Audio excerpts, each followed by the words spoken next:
Hello and welcome to A Time to Reconcile. I'm Pastor Tom Pickett. Thank you for joining with us today in the upper room that we're in my apartment.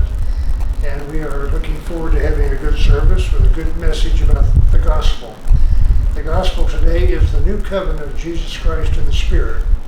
And we want to focus in on that as we ring the bells of freedom. As I entitled the message, it is such: ring the church bells of freedom. There needs to be a ringing of the church bells throughout the land. And if we were awake at all yesterday, we saw a lot of activity taking place in the United States of America as far as celebration of the freedom that we've had for 250 years.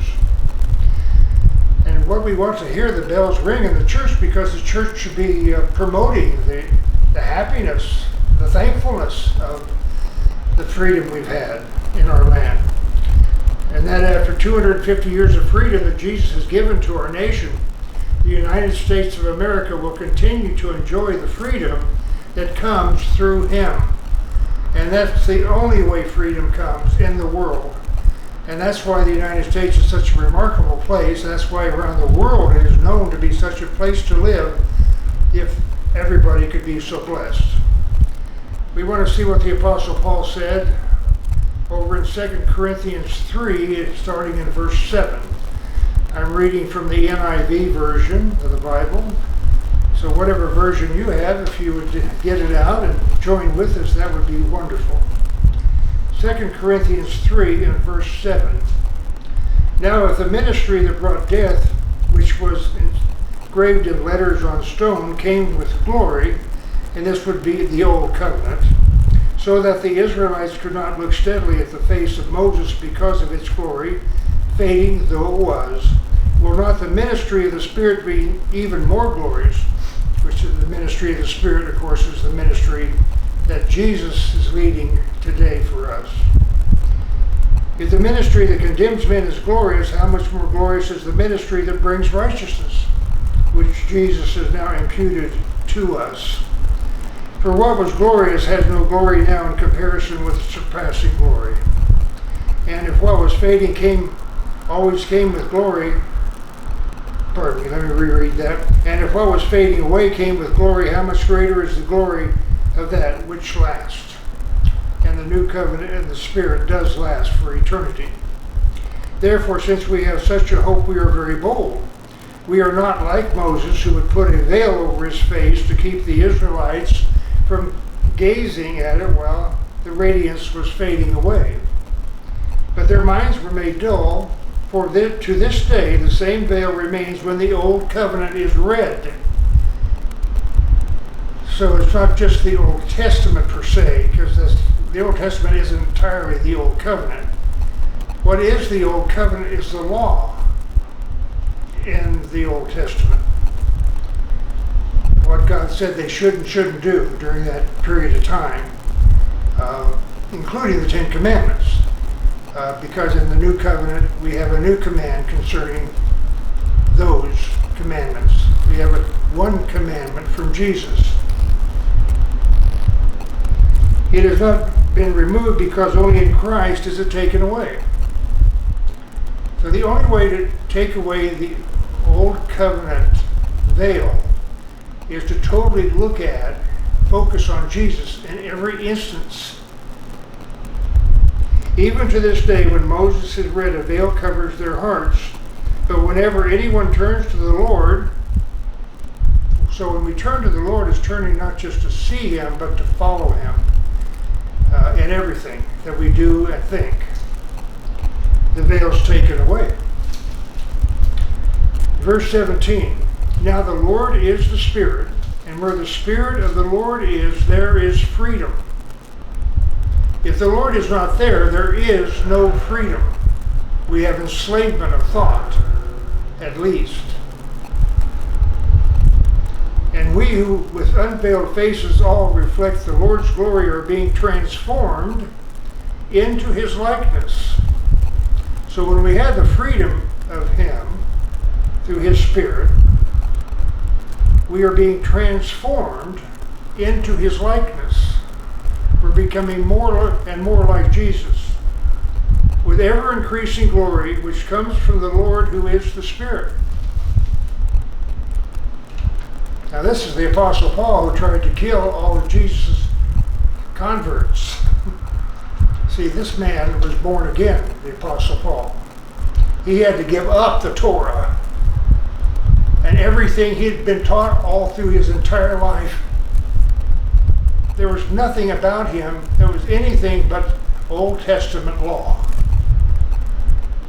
And now he was going to be all in to follow Jesus in the Spirit, completely 100%.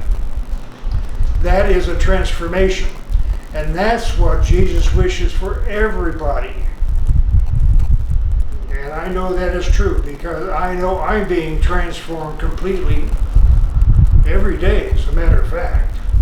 I've still got work to do as far as following Jesus and changing according to the freedom I have received in Him. And so do you, I'm sure. So there's a glory of the new covenant. And that is a glory He wants to share with us. So what is the Spirit of the Lord? It is the new commandment of the New Testament covenant of the Spirit that Jesus gave to us on the cross and at Pentecost. So sin has to be forgiven. The Spirit has to be given to all who believe in Jesus and receive the forgiveness of sins. And we repent then as they did on Pentecost, 3,000 of them that day. And they became those who were led by the Spirit, living in their hearts. And today that is what happens as well for us. Let's go over to Hebrews, the 8th chapter, which talks about the new covenant.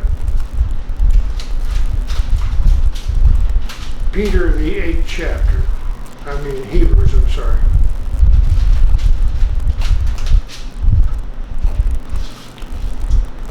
Hebrews 8 and verse 7.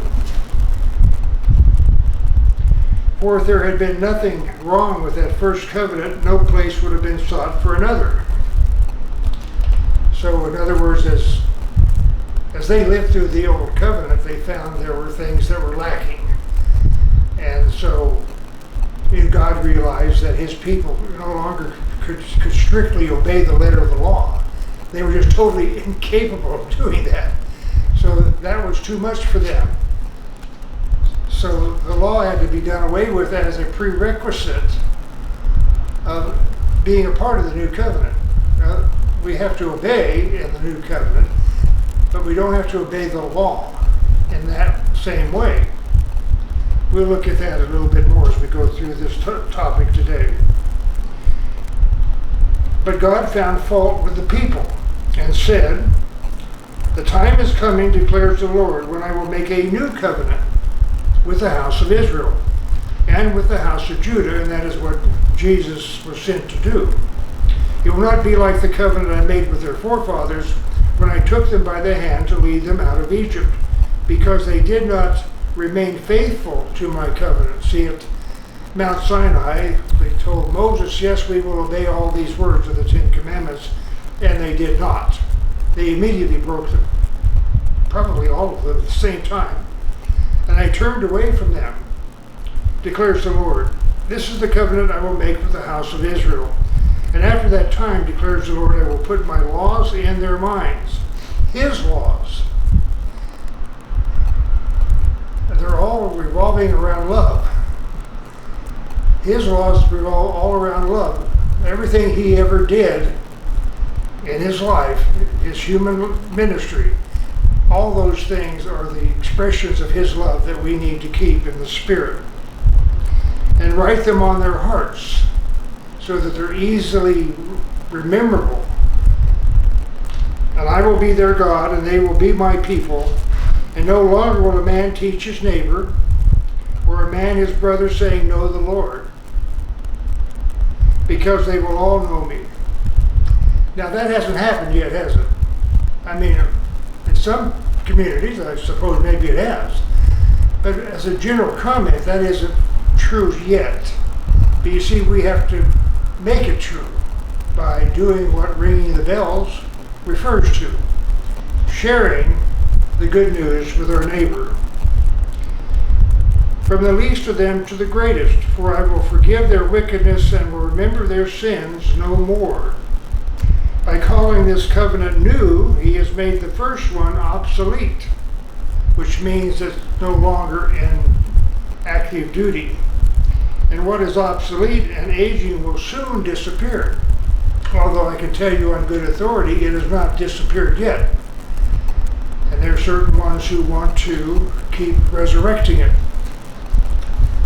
And you can't resurrect something that's dead and stays dead. There's no life in it. The only one who could be dead and be resurrected to life was Jesus. And he's the risen Lord. And that's why we worship him as Lord and King over all the earth and heaven above.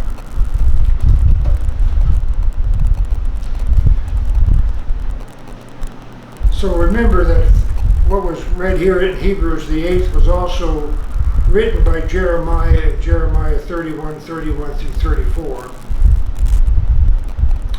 This covenant was ratified at Pentecost when our Father, his Father, and our Father, had Jesus send the Holy Spirit to us and all the world. This has been prophesied in Jeremiah, see. Now let's go to John 13. Gospel of John and chapter 13.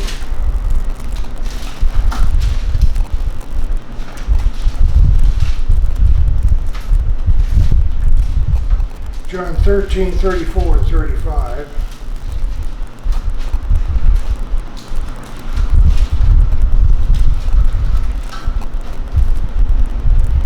John 13:34. A new command I give you. Now they're going toward Jerusalem where he's going to be crucified. And so time is short. So he's getting right down to the nitty-gritty of things he wants them to really know and understand. And this was the main one. A new command I give you. You see, the old is going to be replaced once he fulfills it on the cross and sheds his blood for all mankind's sin. This new command I give you, love one another as I have loved you. Well, that sounds hard. How am I going to do that? They've noticed Jesus loving people for 3.5 years. He wore them out completely, energy-wise. And a lot of things they didn't even understand of what he was doing and showing his love for people. And they were amazed. But this is undoable except in the Spirit. So God has made a way for us to keep the new covenant in the Spirit by believing in Jesus, the Son of the living God, who was both God in the Spirit and God in the flesh. He had two natures. And he had that for us so that he could understand us and we could understand him better once Pentecost came and the Holy Spirit lived in our hearts, and so did Jesus and the Father and the Holy Spirit as well. So love one another as I have loved you, so you must love one another. So you got to love everybody at every time, at every moment. You got to forgive everybody at every time, in every instance, at any moment. You've got to be willing to participate in praying for people to be healed, provided for, the necessities given to them that they need to make it by, day by day. By this all men will know that you are my disciples if you love one another. So that was a big command, and it covers not only all the 10, but all that are listed under the 10. The difference between the law and the love is that the love has an outgoing concern. The law is more concerned about us and us not getting in trouble. And so then we judge people. Well, I'm better than you are. See, I keep the law better than you do. We're told not to judge, and we judge anyway. So love is for everybody all the time. We would have people say about you, well, he or she, they just love people all the time, no matter who they are. Anybody who comes up, they're like a long-lost friend, because the person is just loving any and everybody all the time, just like Jesus would do. So then we would know one another as being a disciple of Jesus if we love one another. So how does this particular command widen out to include the freedom that we have? Let's notice over in John 10, verse 7. John 10 and verse 7. Therefore Jesus said again, I tell you the truth, I am the gate for the sheep. In other words, there's only one gate. There aren't many gates to Jesus. There's only one gate. All whoever came before me were thieves and robbers, but the sheep did not listen to them, because we only listen to Jesus. I am the gate. Whoever enters through me will be saved. So we have to enter in. We can't just do it from afar. We have to get up close and personal and enter in through the gate he is. But he's very receiving. He's not off-putting. He loves us with all the love in the universe. He will come in and go out and find pasture, because he wants us to find good pasture and good water. The thief comes only to steal and kill and destroy. So you don't want to get hooked up with him in any way. I have come that they may have life. Is that freedom? To have life? You know, a lot of immigrants from years before, through Ellis Island, they came over with nothing but the clothes on their back. Did they feel it was worth giving up everything they had back in the homeland to come here with nothing and to have life? The freedom and the fullness of life. That they would have freedom. Well, obviously they did, because they came by the thousands and thousands. And they became good citizens of the United States. They got in there and worked. They will feed their families, take care of their responsibilities, and become leading citizens in our society. So as Jesus continues here, they may have life and have it to the full. We have the World Cup going on right now, and those who are coming over to play in the World Cup, that's what they're feeling. Everything in America is having life to the full. And that's because we are still primarily a Christian nation. We were certainly founded as a Christian nation. That is for sure. Just look at all the writings of the founding fathers. And that's what Jesus said. If we want freedom, we need him. If we want to take a chance on having something good, well, then we roll the dice, and usually, we get snake eyes and we lose everything. With Jesus, it's a guaranteed win, because he's already paid the price. The price of sin has already been paid. Get sin out of the way, and we have life, and we have it more abundantly. That's how it widens out for us. When we love each other as Jesus has loved us. We live a much more abundant life in Jesus, and in his abundance there is freedom. This happens because we believe in Jesus, and the Holy Spirit produces its good fruits in our lives. Let's go to Galatians 5 and verse 1. Galatians 5 and verse 1. For it is freedom that Christ has set us free. Stand firm then, and do not let yourselves be burdened again by a yoke of slavery. And what Paul is addressing here in Galatians is circumcision.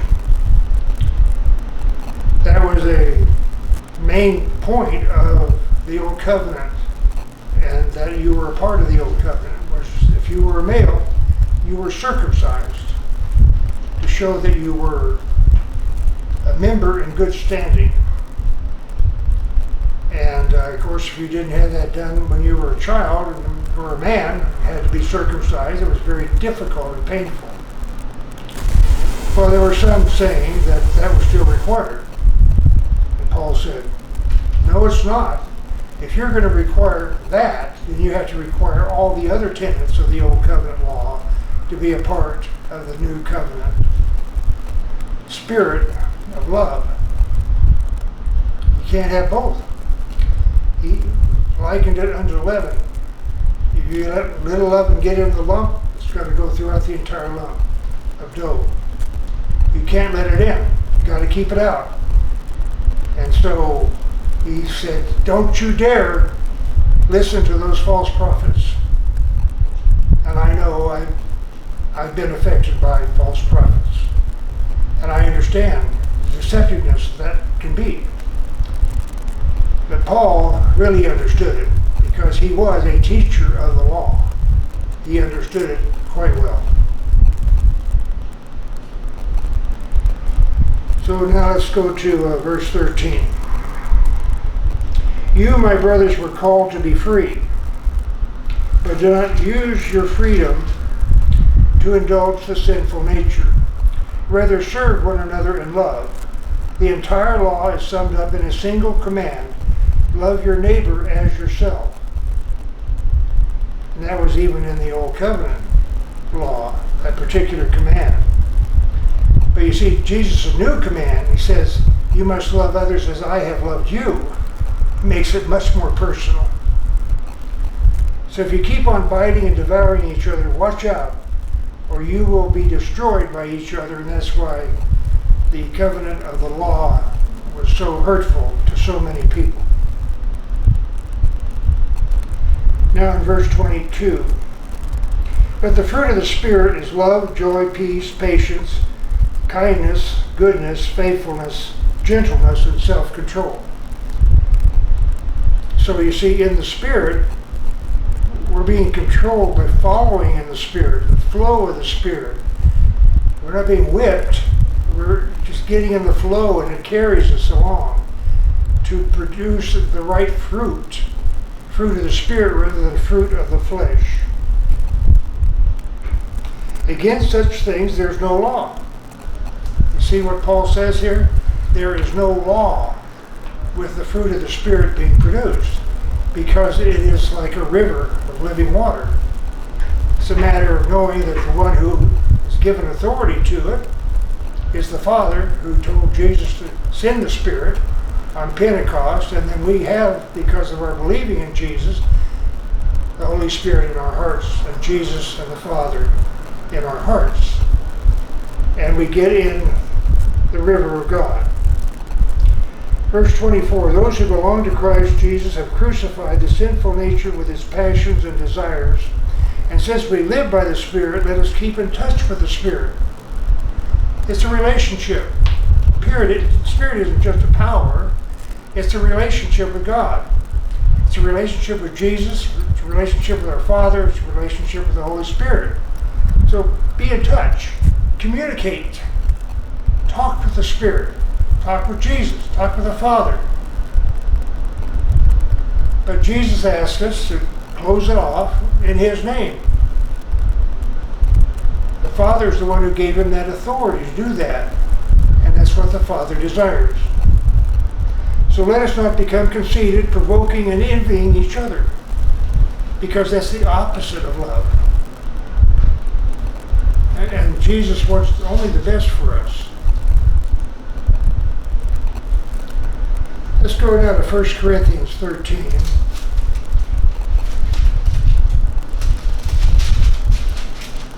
1 Corinthians 13. It's called the love chapter. We're talking about loving each other as Jesus has loved us. Let's see what Paul wrote about the love chapter. 1 Corinthians 13 and verse 1. If I speak in the tongues of men and of angels, but have not love, I'm only a resounding gong or a clanging cymbal.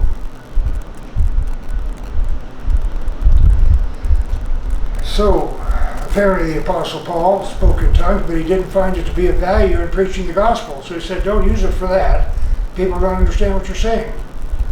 And as far as tongues is concerned otherwise, he said right here, if it's only a resounding gong or a clanging cymbal, why are you doing it for that reason? It's supposed to be a personal love language between you and God. You don't need to show off in any manner or form, but if they do, show off. I've heard them. I understand that. I am only a resounding gong or a clanging cymbal. If I have the gift of prophecy and can fathom all miseries and all knowledge, and if I have a faith that can move mountains, but have not love, I'm nothing, Paul said. If I give all I possess to the poor and surrender my body to the flames, but I have not love, I gain nothing. Love is patient, love is kind, it does not envy, it does not boast, it is not proud, it is not rude, it is not self-seeking, it is not easily angered. You notice how Paul puts easily angered there. See, you push anybody too far, he may be, or she may become angry. But otherwise, we should not be easily angered. It keeps no record of wrongs. Love does not delight in evil, but rejoices with the truth. It always protects, always trusts, always hopes, always perseveres. So it's a bad day. Well, what are you going to do? Well, you're going to protect your own, at least, in case of an emergency of some kind. Always trusting that it's going to work out all right in Christ. Always hoping for the best for others. Always persevering in one's faith. And love never fails, but where there are prophecies, they will cease. Where there are tongues, they will be stilled. Where there is knowledge, it will pass away. For we know in part and we prophesy in part. But when perfection comes, the imperfect disappears. When I was a child, I talked like a child. I thought like a child. I reasoned like a child. But when I became a man, I put childish ways behind me. Now, how do we mean by that? Well, you become a mature person, and they find that for men, it's usually around age 25. For women, it's around 21. So when we have to get to a point in life where we can take responsibility for our actions, all of them. Now we see but a poor reflection in a mirror. Then we shall see face to face. Now I know in part, then I shall know fully, even as I am fully known. And now these three remain: faith, hope, and love. But the greatest of these is love, as Jesus told us it was. How many laws, or I should say commandments, are there in love? See? Everything we do, think, and say that Jesus did for us in love, we must do the same. So in other words, it's unlimited. We can't number them all. It's infinity how he has cared for us in his love. Hallelujah, praise God. We are free from the law. Now we go with the flow of the Spirit. Well, I like things structured. Okay, write it down. Take note of it. Every time you have a thought, write down what it was, love or law. You'll get volumes of paper with all kinds of your comments on it, because it's not stopping. In a day's time, we probably do this thousands of times. I don't have time for that. Well, then don't do it. Just go with the flow of the Spirit. Just love people. It's pretty simple, but it's complex in its simplicity. Give it a try. For God first loved us. John 3:16, it says that. For God so loved the world that he sent his one and only begotten Son, Jesus, to save us and not to condemn us. For God so loved the world. Jesus was sent. He says that again over in 2 Corinthians 5, which we'll cover in just a moment. But let's go to 1 John 4, where John describes God's love and God loving us first so that we could love Him. 1 John 4 and verse 7.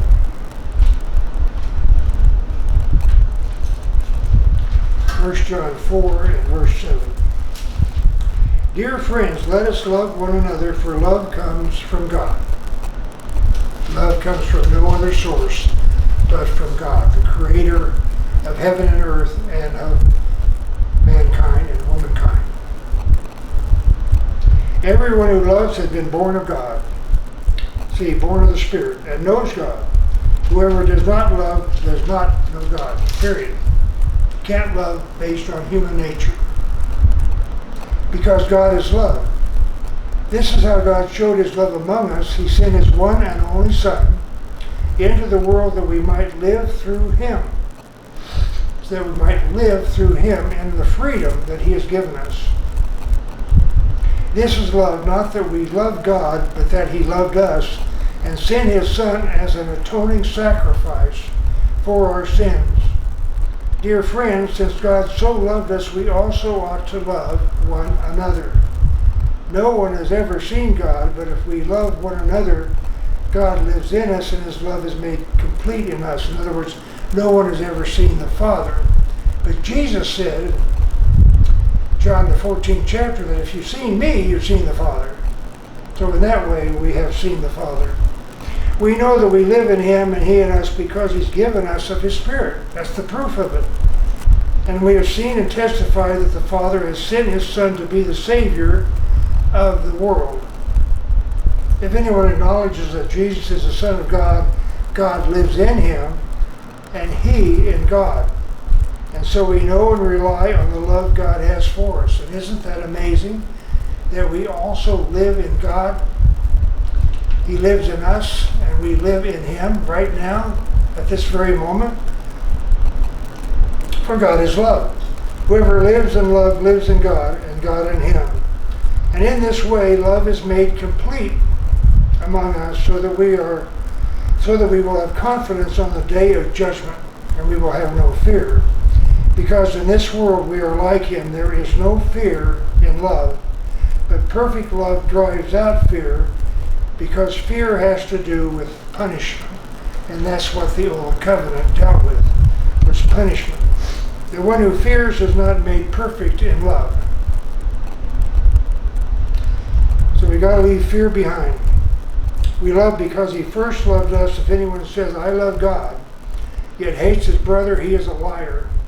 For anyone who does not love his brother, whom he has seen, cannot love God, whom he has not seen. And He has given us this command: whoever loves God must also love his brother. And that can be a challenge sometimes. But we have to remember what's important.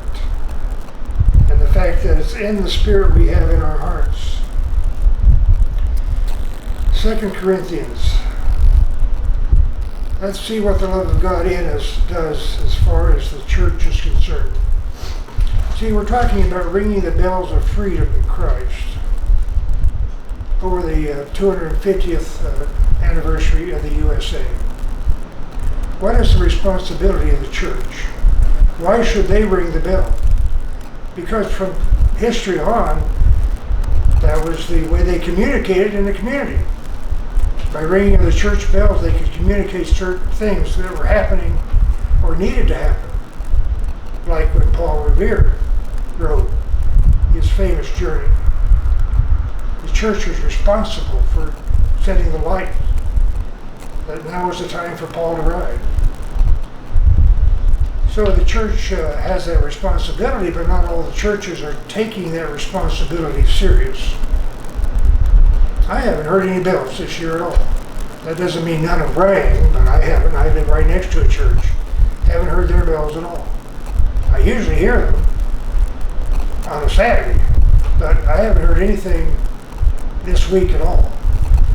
I wanted to hear some bells. What does it say in 2 Corinthians 5? and verse 18. Well, what Paul is talking about here in 2 Corinthians 5 is the reconciliation of Christ. And he tells how that happened. First, Jesus died in verse 14 on the cross to forgive our sins. He rose from the dead to give us his spirit life for eternity. He sent us the Holy Spirit at Pentecost to give us spirit life in him and through the Holy Spirit. So that we're a new creation. We're a different kind of person. We don't act and think the way we used to. And it says in verse 17, therefore if anyone is in Christ, he's a new creation. The old has gone and the new is come. And Paul then continues in verse 18, all this is from God, our Father, who reconciled us to himself through Christ and gave us the ministry of reconciliation. Now you remember from the garden when sin was committed by Adam, they were kicked out of the garden by angels. Adam and Eve. Adam's the only one who sinned. Eve was deceived. But God told Eve that through her progeny, a Messiah would come. Someone who would save them from the penalty of sin that they had committed. And that happened to be through a virgin, and her name was Mary. And Jesus was born.